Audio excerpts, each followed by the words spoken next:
أعوذ بالله من الشيطان الرجيم بسم اللہ الرحمن الرحیم۔ السلام علیکم ورحمۃ اللہ وبرکاتہ۔ کیسے ہیں پیارے ناظرین، سامعین محترم؟ امید ہے بخیر و عافیت ہوں گے، ایمان کے بہترین درجے پر ہوں گے۔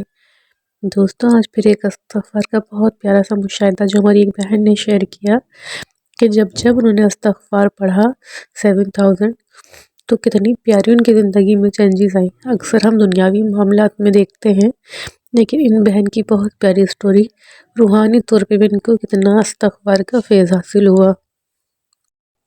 دوستوں، وہ بتاتی ہیں میں استغفار کی ویڈیوز بہت شوق سے دیکھتی ہوں اور درود پاک کی بھی، اور جب سے یہ ویڈیوز میں نے دیکھنا شروع کری میرے اندر درود پاک اور استغفار پڑھنے کا شوق پیدا ہوا۔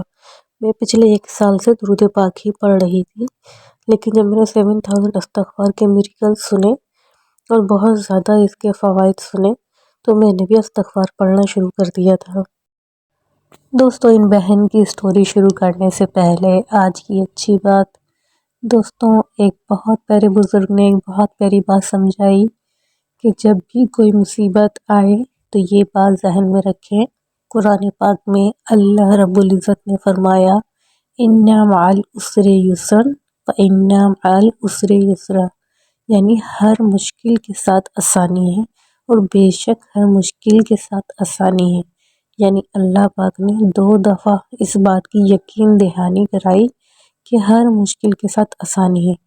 جب بھی مصیبت، پریشانی، الجھنوں میں گرفتار ہوں تو اس بات کو یقیناً اپنی گرہ سے باندھ لیں، دل کو اس بات پہ پکا کر لیں کہ یہ پریشانی، یہ آزمائش، یہ مشکل چلی جائے گی انشاءاللہ، اور اللہ تعالیٰ نے فرمایا ہے اس کے آگے خوشیاں ہوں گی، کیونکہ یہ اللہ کا وعدہ ہے کہ جب بھی مصیبت آتی ہے اس کے بعد راحت ضرور آتی ہے۔ اللہ کا وعدہ تو کبھی غلط ہو ہی نہیں سکتا نا میرے دوستوں۔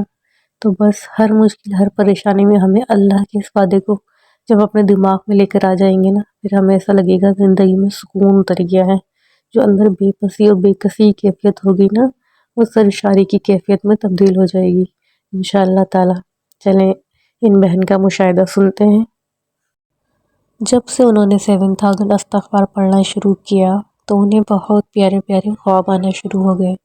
وہ کہتی ہیں خوابوں میں بھی مجھے ایسا فیل کرایا جاتا ہے جیسے میں بہت اسپیشل ہوں، کوئی میں اسپیشل پرسن ہوں، اور زندگی میں بھی ایسا ہی مجھے فیل ہوتا ہے کہ جب سے میں نے استغفار کا کثرت کرنی شروع کری کہ جیسے ہر جگہ سے مجھے کوئی اہمیت سی ملنی شروع ہو گئی۔ جس بارے میں میں سوچتی ہوں وہ کام ہو جاتا ہے، جس شخص کے بارے میں سوچتی ہوں کسی نہ کسی طرح اس سے ملاقات ہو جاتی ہے، یا پھر اس کا فون آ جاتا ہے، یا کچھ بھی اس سے ریلیٹڈ کوئی نہ کوئی بات مجھے سننے کو مل جاتی ہے۔ کہتی ہیں کچھ عرصہ پہلے کی ہی بات ہے کہ میں گھر کے کام کر رہی تھی، کام کرتے کرتے مجھے یاد آیا کہ بہت ٹائم ہو گیا میری دادی میرے خواب میں نہ آئی۔ بس کہتی ہیں ایسے ہی میرے ذہن میں ایک بات ہو گئی کہ میری دادی بہت ٹائم سے میرے خواب میں نہیں آئی، پتہ نہیں کیا بات ہے کہ وہ میرے خواب میں اب نہیں آتی۔ پھر میں دوبارہ اپنے کام میں لگ گئی، اور جب کام سے فارغ ہوئی تو دوپہر کا ٹائم تھا۔ اس ٹائم میں تھوڑی دیر کے لیے لیٹ گئی، لیٹی تو میری آنکھ لگ گئی اور میرے خواب میں میری دادی تشریف لائی۔ میں نے دیکھا کہ میری دادی جو ہے وہ ایک پلنگ پر بیٹھی ہوئی ہے، اور ماشاءاللہ بہت پیارا انہوں نے سوٹ پہنا ہوا ہے اور بہت پیاری حالت میں موجود ہے۔ وہاں پر میرے سارے بہن بھائی رشتہ دار بھی موجود ہیں، اور ہم سب بہت خوش ہو رہے ہیں کہ اتنے دنوں بعد دادی سے ملاقات ہوئی ہے۔ دادی بہت دن بعد ہم سے ملنے کے لیے آئی ہیں۔ دادی مجھے بھی گلے لگاتی ہیں۔ اس کے بعد وہ کہتی ہیں کہ میں جب بھی ملنے آتی ہوں تو یہ لڑکی رونے لگ جاتی ہے، یعنی اس لڑکی کی طرف اشارہ کر کے کہتی ہیں کہ میں جب بھی آتی ہوں یہ لڑکی رونا شروع ہو جاتی ہے۔ پھر وہ کہتی ہے کہ تمہارے گھر میں جو یہ لڑکی ہے یہ حور ہے، یعنی اس کی اہمیت اتنی زیادہ ہے کہ یہ حور کی طرح اہمیت رکھتی ہے، یعنی اتنی عزت اور اتنا مرتبہ رکھتی ہے، اور تمہارے گھر میں جو ہے ایک حور تیار ہو رہی ہے۔ اس کے بعد ان کی دادی کو اچانک وامٹ ہونے لگتی ہے اور ان کی آنکھ کھل جاتی ہے۔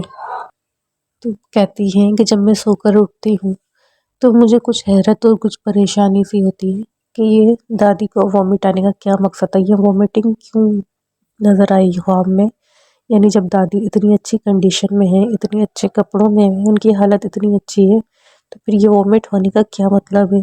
وہ بتاتی ہیں میں تھوڑا سا اس چیز کو لے کے پریشان تھی کہ آخر یہ وومٹنگ کا مطلب کیا ہوا۔ پھر انہوں نے خوابوں کو سرچ وغیرہ کیا کہ خواب میں الٹی کرنا کیا ہوتا ہے، تو بھی انہیں پتہ چلا کہ خواب میں الٹی کرنے کا مقصد گناہوں سے توبہ کرنا ہے۔ تو پھر کہتے ہیں کہ میرے دل کو تھوڑی سی تسلی ہوئی اور خوشی بھی ہوئی کہ اللہ پاک نے کتنا پیارا خواب دکھایا۔ اور دوسری بات یہ ہے کہ دادی نے ان کو حور کہا، یعنی کتنا پیارا ان کو مرتبہ دیا کہ کتنا خوش تھی وہ ان کے استغفار درود پاک پڑھنے کی وجہ سے، کہ ان کو حور کا لقب دیا دادی نے کہ تمہارے گھر میں ایک حور ہے۔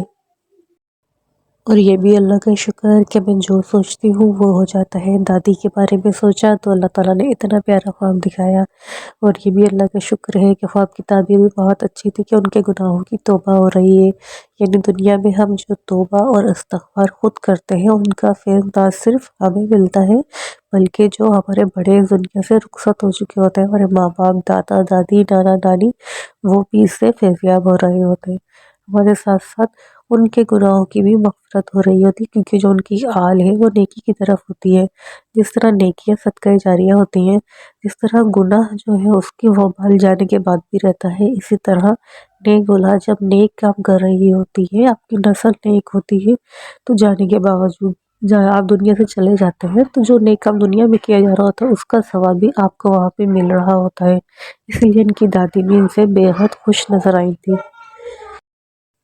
کثرت سے درود پاک پڑھیے، استغفار کیجیے، تاکہ ہمارے جو اعمال ہیں وہ اچھے ہوں، ہمارا نامہ اعمال اچھا ہو، ہماری زندگیوں میں آسانیاں ہوں، مصیبتیں اور تنگ دستیاں جو ہیں ان کو دور کر دیا جائے، اور جو ہم سوچتے ہیں، جس چیز کی تمنا کرتے ہیں اس کا حصول ہمارے لیے آسان بنا دیا جائے۔ دوستو آج کی ویڈیو بس یہیں تک۔ ویڈیو میں کچھ بھی اچھا لگا ہو تو ویڈیو کو لائک ضرور کیجیے گا، چینل پہ اگر نئے ہیں تو چینل کو سبسکرائب ضرور کیا کیجیے۔ اپنی دعاؤں میں ہمیشہ مجھے اور میری فیملی کو یاد رکھا کیجیے۔ آپ سب میری دعاؤں میں ہمیشہ شامل رہتے ہیں۔ نیکسٹ ویڈیو تک کے لیے اجازت دیجیے، انشاءاللہ پھر ملیں گے۔ اللہ حافظ۔ السلام علیکم ورحمۃ اللہ وبرکاتہ۔